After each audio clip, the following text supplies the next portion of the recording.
My name's Mo, and today I'm here with Moksha. And Moksha is going to talk to us about what she does, how she got here, and the person behind all the hair and makeup.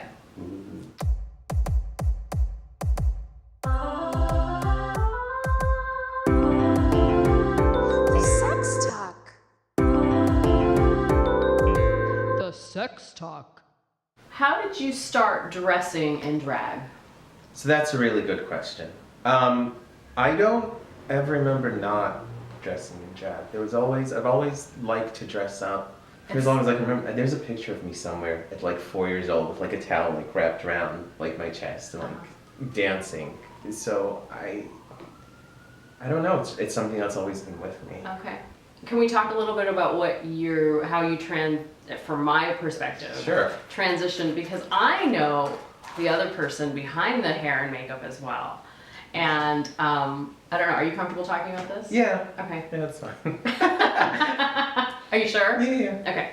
Well, underneath the hair and makeup was a colleague of mine, a psychotherapist here in Los Angeles, and he called me up one day and he said, "I think I'm moving to Israel." Right.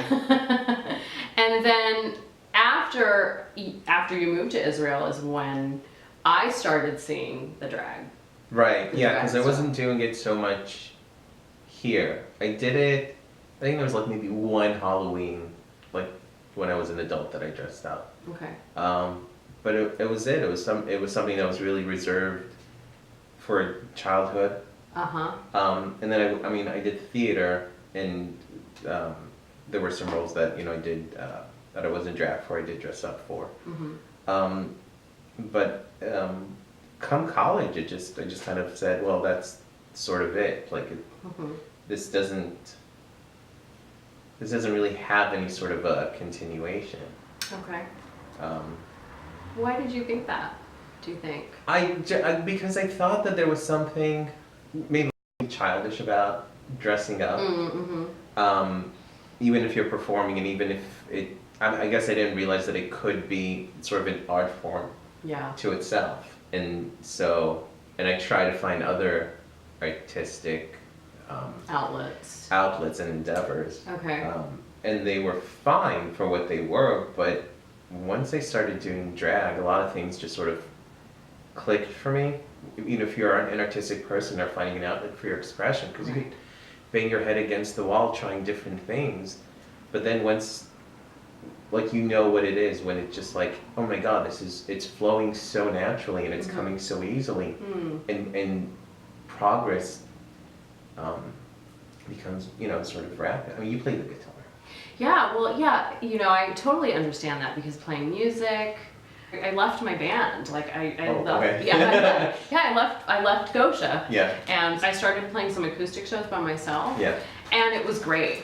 And it was so much fun, and I was like, I felt natural doing it. It was work. Right. And I had to practice and show up and Absolutely. get to like the you've club got to do all the things that have to be done, but you're not struggling to make it happen. You're not feeling like there's something that's telling you this isn't it, and you're like, well, maybe if I just try a little bit harder, if I just sort of get to know the right people, or I just tap into a different part of myself. That's what was happening with the band, and it was such a struggle. I felt like I was carrying this weight, and I was like, I can't do this anymore. Right. And a bunch of events happened that took place, and eventually the band sort of disbanded, and not on good terms. But for me, it was like it needed to happen, even though it didn't happen in a good way. So So I get it. I totally understand that when something is just in you, all you need to do is do it. Yeah. Exactly. Yeah. And then just looking for clothes and looking for numbers and finding other places to perform at.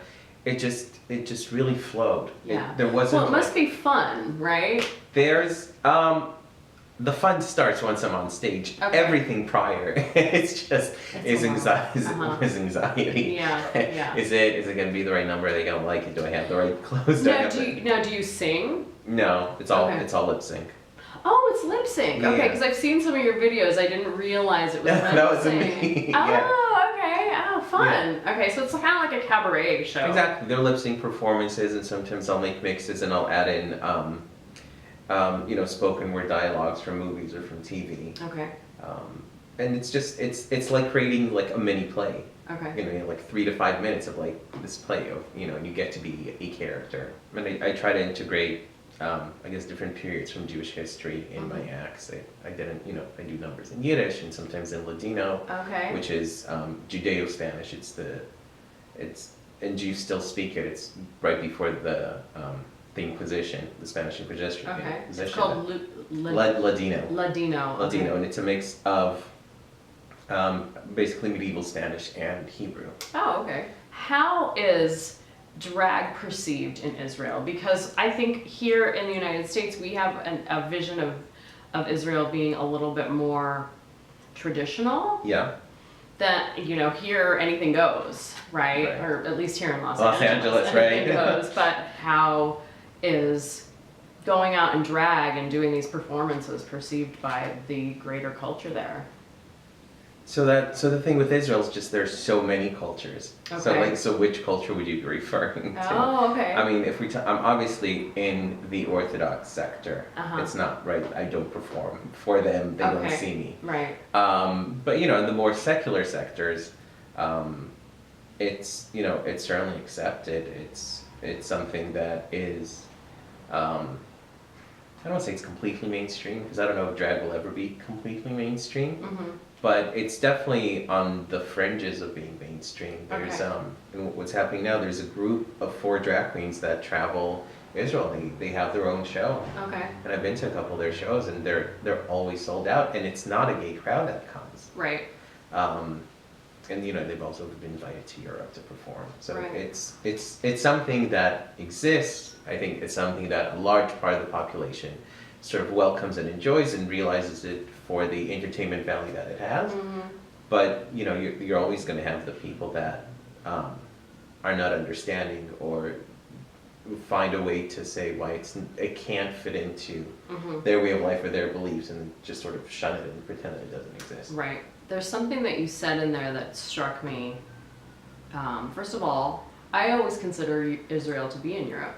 Right. Yeah. And a lot of people would like that to be the case, but it's not. And I really think that people sometimes forget that it's in the middle. It's right in the Middle East. It's in the. I mean, Israel's here. You got Jordan, Syria. You got Lebanon. You got Egypt right here.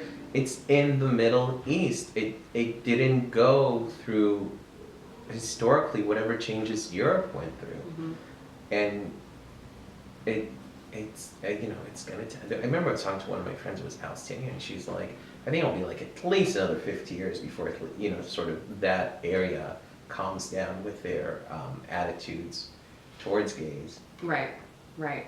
Things are changing, but it's you know, it takes time, and I it's mean, gonna take time. If things are changing and the United States just legalized same-sex marriage, Right. you know, so we're even behind. So Right. you know, I mean, we don't think that the Middle East is ahead of us in any sense. Right. Or, you know, Yeah. we do think that Europe is in a lot of ways. Right. You know, because they are. But they've been around for longer, and they've been able to figure things out. Maybe. Well, we're still. Maybe that's why. I mean, Yeah. right? It takes time to figure out, okay, what's going to Yeah. be best for this particular society, Right. Right. and who's going to agree on it. And then it takes time for, you know, to have sort of the change of the guards by people who put in laws that disenfranchise certain communities.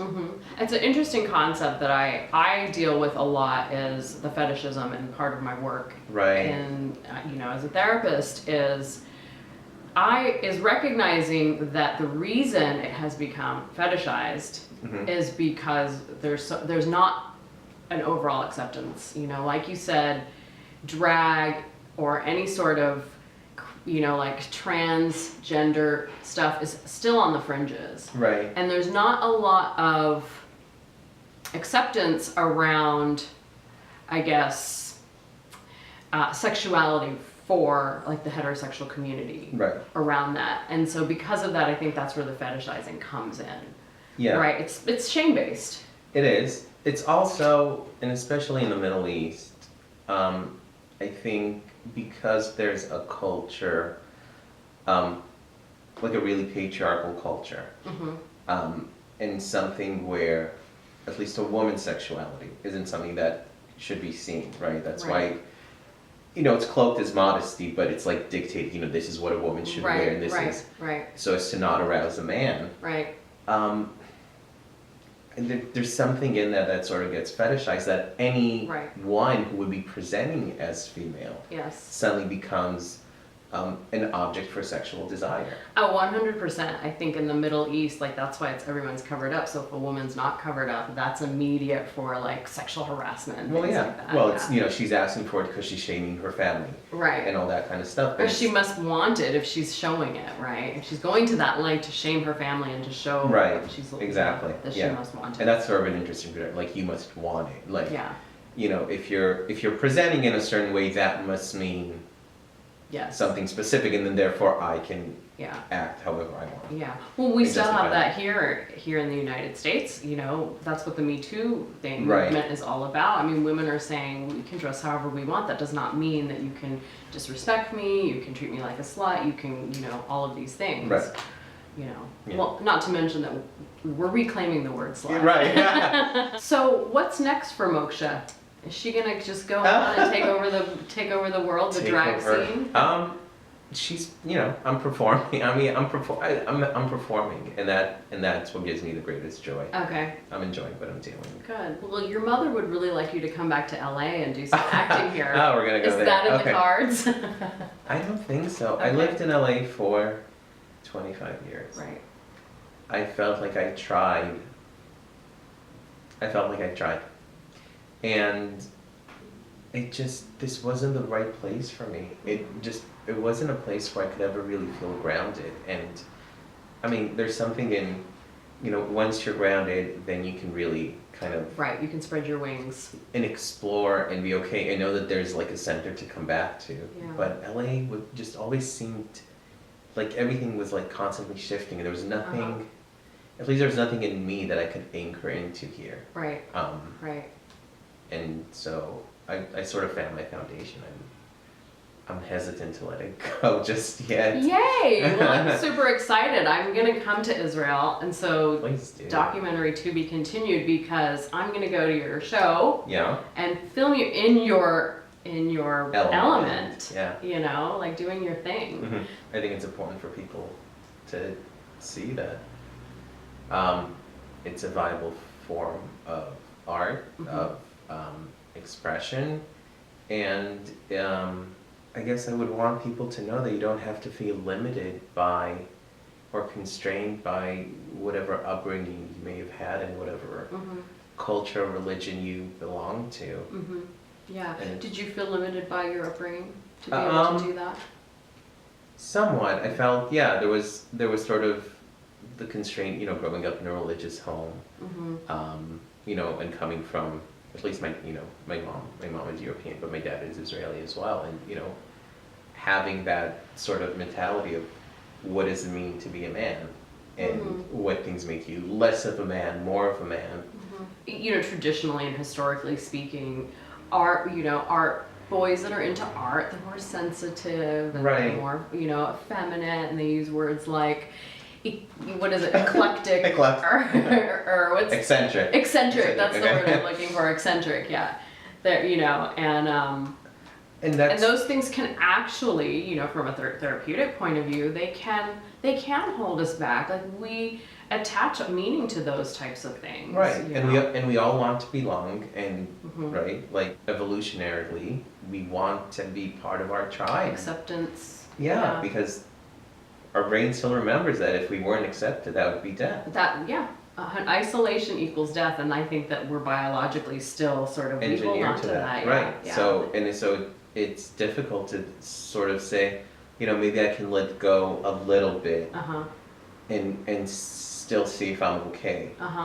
Because it's a lot easier to really become ingrained in the community that you grew up in. Yes, like a bubble. In the society. Right. Yeah, and it's safe. You don't have to face any fears. You get to sort of be like, this is the road, all I gotta do is walk it, and then be fine, as opposed to going off the road and being like, I don't know where I am. It's like, I don't know. I think that staying on the road can be hard for some people, especially if it's not their own road. Absolutely. Right? Yeah, absolutely. Yeah. Like, I think you told me once, you're just like, we're always treating anxieties. right? Yeah. It's always like this anxiety for that anxiety, Mm-hmm. right? So it's the anxiety of like, how do I keep staying where I am, where I'm being told that I'm supposed to be, and dealing with that? Mm-hmm. How do I deal with the anxiety of breaking away from that? Mm-hmm. I think there's greater payoff in sort of breaking off. Yeah. If you don't think that it's for you. Yeah. And I'm not advocating. I'm not advocating and supporting We're not here to say that you should walk a different path. Do what feels right for That's you. the thing. Do what feels right. It's very You painful. can't, what is it, the saying, you can't squeeze the water out of a rock. Right. And that was the sex talk.